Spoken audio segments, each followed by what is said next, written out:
नमस्कार बच्चों। आज हम देखने वाले हैं द्विघात समीकरण। ये कक्षा 10 का चैप्टर 4 है। इसमें हम प्रश्नावली 1 तक हल करने वाले हैं आज। तो सबसे पहले देखते हैं कि द्विघात समीकरण होता क्या है।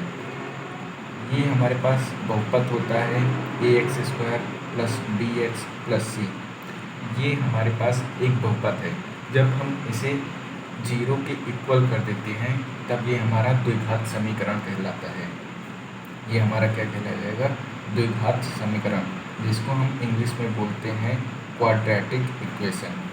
ठीक है। और इसके बाद जो हमारा है, इसमें और भी कई चीज़ें दी हुई हैं आपके NCERT किताब में, और इसे ही हम मानक रूप कहते हैं। ये जो हमारी समीकरण प्राप्त हुई है इसे हम द्विघात समीकरण का मानक रूप भी कहते हैं। ठीक है। तो हम बस डायरेक्ट जाने वाले हैं अब प्रश्नावली पर ही। तो प्रश्नावली जो हमारे पास है,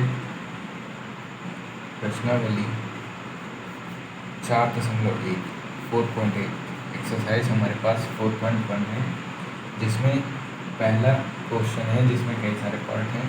हमें जांच करनी है। जांच कीजिए कि क्या निम्न द्विघात समीकरण है। तो यहाँ पर जो पहला प्रश्न है वो है x + 1² = x - 3। तो मैं यहाँ पर आपको ज़्यादा से ज़्यादा प्रश्न हल करा दूँगा, और उसके बाद आपको खुद से 2-3 प्रश्न हल करने हैं, जिससे आपको भी कॉन्फिडेंस मिले कि हाँ मैं सॉल्व कर पा रहा हूँ। तो ठीक है। और अगर आपको कोई परेशानी आती है तो आप कमेंट सेक्शन में बताइए कि सर ये क्वेश्चन नहीं समझ आया, मैं उसका भी वीडियो आपको दे दूँगा। तो इसको कैसे हल करेंगे? सबसे पहले आप इसको सरल कर लीजिए। सरल करने का मतलब है इसका आप होल स्क्वायर खोल लीजिए। यहाँ पर x + 1 का होल स्क्वायर दिया है, तो यहाँ पर फार्मूला कौन सा लगेगा? a + b का होल स्क्वायर का फार्मूला लगेगा। क्या होता है? a² + 2ab + b²। ये हमारे पास फार्मूला है। इससे इसको हम खोल देंगे तो हो जाएगा x² + 2a और b। यहाँ पर जब इसका 1 से मल्टीप्लाई करेंगे तो 1 ही 2x ही रहेगा, लेकिन लिखते रहेंगे यहाँ पर, और 1 का स्क्वायर ये हो जाएगा। और 2 का x से गुणा करेंगे तो 2x हो जाएगा। 2 का 3 से करेंगे तो 6 हो जाएगा, और यहाँ पर माइनस का साइन है तो माइनस का साइन लगा देंगे। अब इसको सरल कर लो। x² + 2x हो जाएगा, और 1 का स्क्वायर 1 ही रहेगा। यहाँ पर 2x - 6 हो जाएगा। 2x को हम LHS बाएं साइड ले आएंगे, तो x² हो जाएगा + 2x। इधर प्लस में है तो लेफ्ट साइड आएगा तो क्या हो जाएगा आपका? माइनस में हो जाएगा 2x। और हम 6 को भी इधर ले आएंगे, 1 + 6 हो जाएगा, ये हो जाएगा क्या? 0। तो ये हो जाएगा x² + 2x से 2x कट जाएगा, बचेगा 7 = 0। x² + 7 = 0। हमारे पास ये आया। क्या आपका ये जो मानक रूप दिया गया है ax² + bx + c = 0, क्या ये इस तरह दिख रहा है? हाँ, यहाँ पर जो आपका मानक रूप होता है इसमें a ≠ 0 होना चाहिए, b और c तुम्हारे 0 हो सकते हैं। आपको समझ आ रहा है ना कि b c 0 हो सकते हैं, लेकिन a 0 नहीं होना चाहिए, क्योंकि यहाँ पर हमारी 2 घात है। अगर ये 0 हो जाएगा तो ये हमारी एक लीनियर इक्वेशन हो जाएगी। समझ रहे हैं? तो यहाँ पर क्या, यहाँ पर द्विघात का कोई पद है? हाँ है। तो यहाँ पर a क्या है? 1 है, b क्या है? 0 है, c क्या है? 7 है। तो यहाँ पर आप लिख सकते हैं हाँ x + 1 का होल स्क्वायर = 2x - 3 एक द्विघात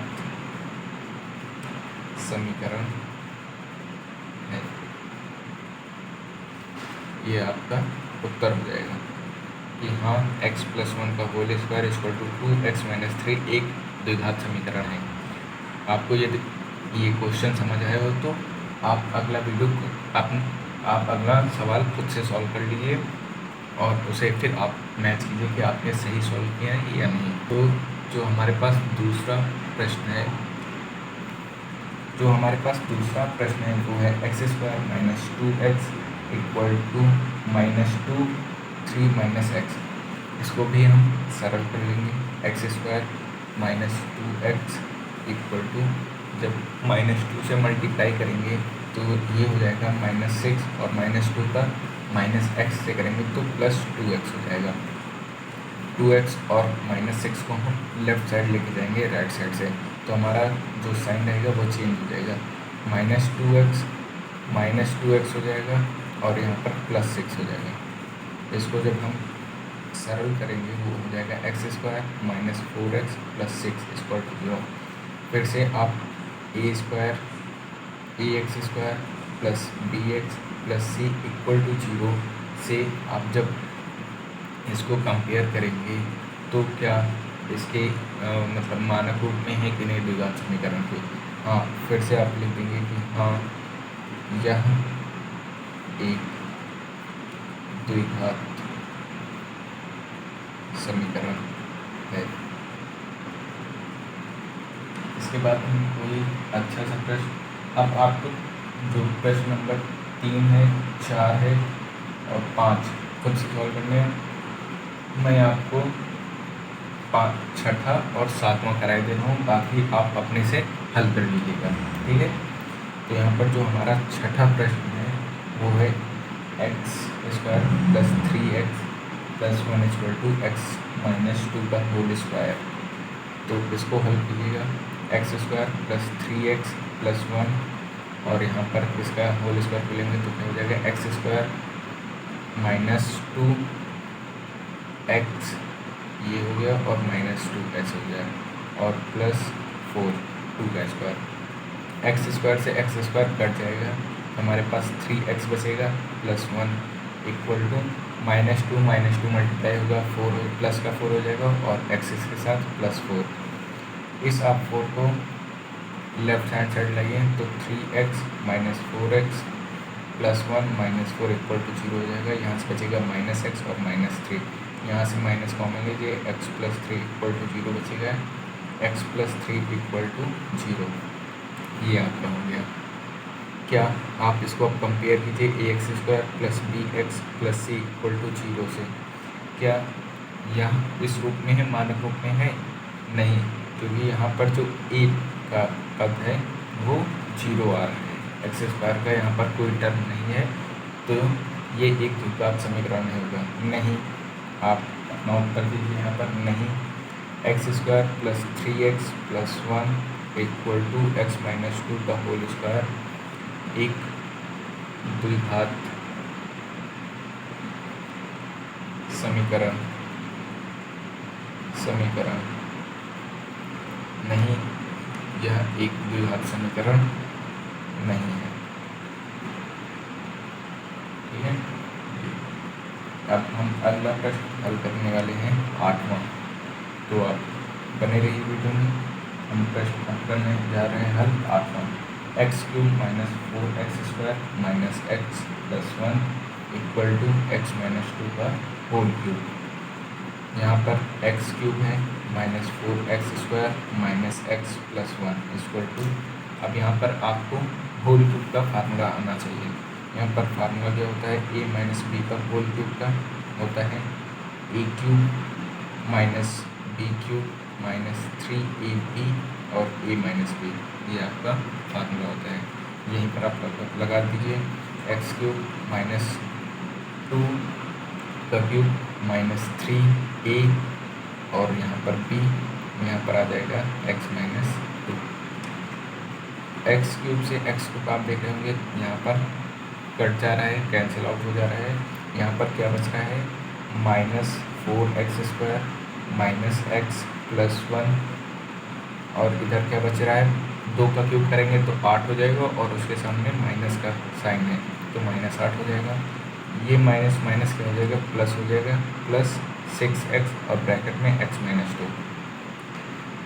चाहे तो आप इस 8 को अभी कर ले आएँ, तो ये हो जाएगा -4x² minus x plus 1 plus 8 equal to 6x को आप जब इससे मल्टीप्लाई करेंगे, गुणा करेंगे, तो हो जाएगा 6x² माइनस 6 का 2 से करेंगे तो 12 हो जाएगा, 12x। आप 6 को इधर ले आए, 6x² को -4x² minus 6x² minus x minus 12x plus 9 equal to 0। ये -4 और -6 हो जाएंगे आपके क्या, -10x² माइनस x और -12x आपके हो जाएंगे -13x प्लस 9 इक्वल टू 0।